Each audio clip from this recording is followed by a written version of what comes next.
Valentine. Do you remember when he first arrived here?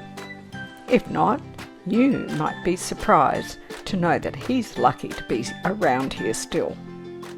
In today's video, come with me for a little wander down memory lane.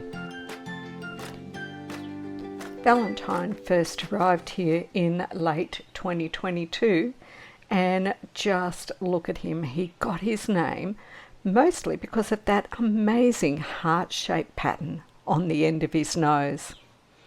And I want to acknowledge the Widjabul people of the Bundjalung Nation, on whose land I am so proud to be able to live, work and play. You can get involved in what I'm doing here by adopting Valentine in 3 different ways, whatever works for you. There's a single 1-year adoption, a Patreon adoption with so many exclusive perks, or the Keeping in the Loop adoption for great email perks. When Valentine first came here, he was bright-eyed and bushy-tailed, as we like to say, even though I know koalas don't have tails. But a few months after he arrived, he began to develop an infection in his left eye. And if you know anything about what's happening with koalas in Australia, then you'll know that those infections are nearly always caused by chlamydia. So I put up a trap and I caught him so that I could take him into the hospital to be treated. If you've never seen a koala trap in working before, then you might find this interesting. It's sheets of core fluted taped together to make a complete ring around the tree with a fox trap in the opening.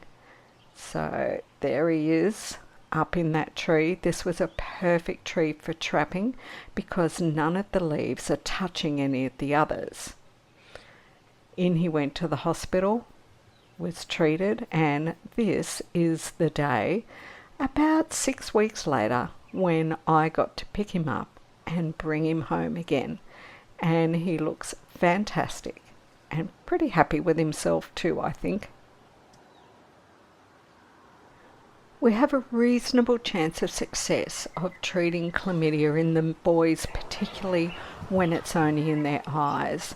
Now look, you can see that eye, it looks completely clean. I mean, I know he's got it a little bit closed, but I've got lots more photos during this video to show you so that you can see that even though that was December of 2022, he is still looking fantastic.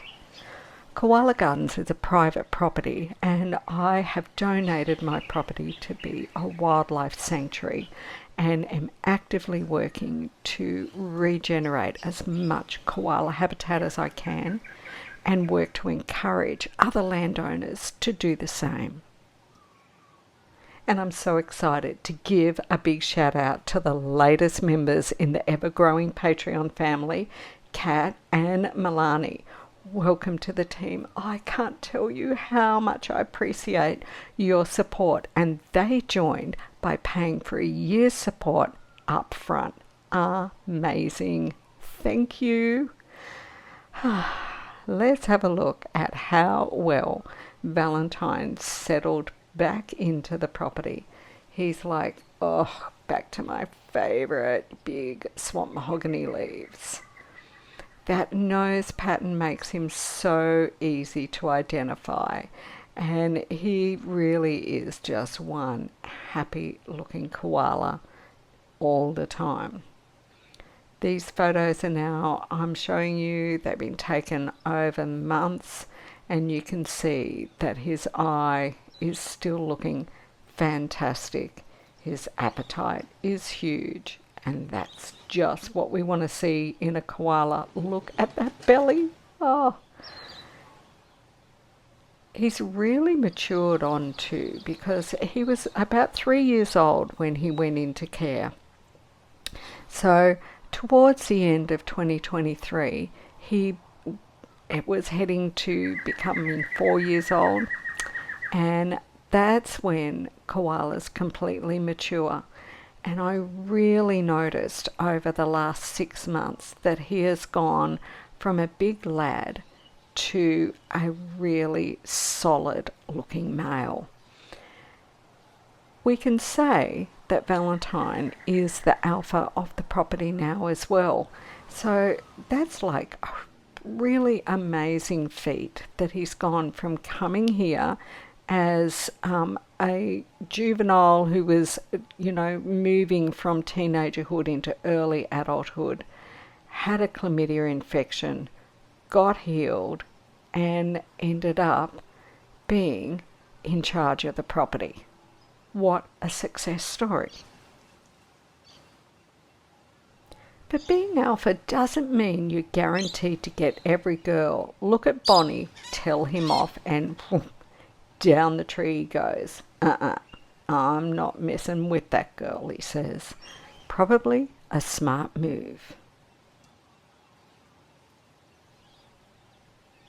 Valentine basically uses every part of the property. Here he is in a swamp mahogany in the plantation in front of the house. Look at his strength as he climbs that little tree. Typical koala style, just like puts his back to me. But he knows what he wants, and he knows where the things he wants are. You can basically say when I come out on the property every day, I have no idea where I'll find him next, because an alpha male will cover quite a large territory. So that means that Valentine's territory covers way more than my property, and my property pretty much sits in the middle of his territory. Now, that's not the same for most of the other koalas. Their territory overlaps one part of my property or another.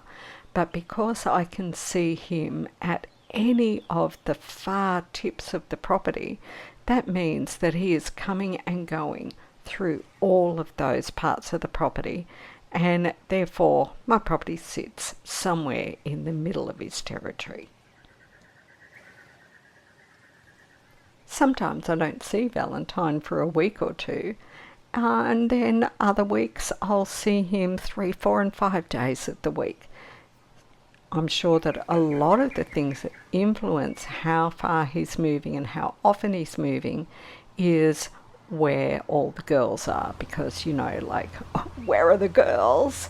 That's the one thing that's always on a boy koala's mind. Except for the times when the other main thing is on a koala's mind, which is, where's my next best feed going to come from? Valentine's sitting up in the top of a big forest red gum tree that's just outside my kitchen window at the moment, and he's snacking between eating the leaves and eating the little flower buds. Just watch his next mouthful as he gets in for the flower buds there. The koalas love them just when they're at a certain stage of their growth, and then after that they leave them alone. Habitat is absolutely the most important thing that we need for koalas, because they are listed now as endangered of becoming extinct, and I do not intend to sit back and do nothing about that. And a success like Valentine, of being cured of his chlamydia, being able to come back, live here, and hopefully spread his genetics, makes everything I do so worthwhile. You might even recognize this little bit of footage that was just shown recently, and we're all wondering, was Valentine successful in wooing Ellie into letting him be dad of the next generation of Joeys? Her Joey, up in the top of the tree, of course, not terribly impressed with the whole thing going on, and hiding out, which is a very smart thing for Joeys to do. So, viva la Valentine, you have given us amazing, amazing hope for what can happen when koalas are given their habitat and given a little bit of a helping hand. I hope that you've enjoyed this, and guess what? You've made it to the end of yet another Koala Gardens video. So would you make sure you've smashed that like button and pop in the comments below. So very Valentine. Lots more great video coming your way soon, and anytime you're thinking of buying a gift for someone, or you need a new hoodie or t-shirt or just about anything, use the links below and pop over to my Redbubble store and check out some of the designs I've got there. I'm sure that there is something for everyone.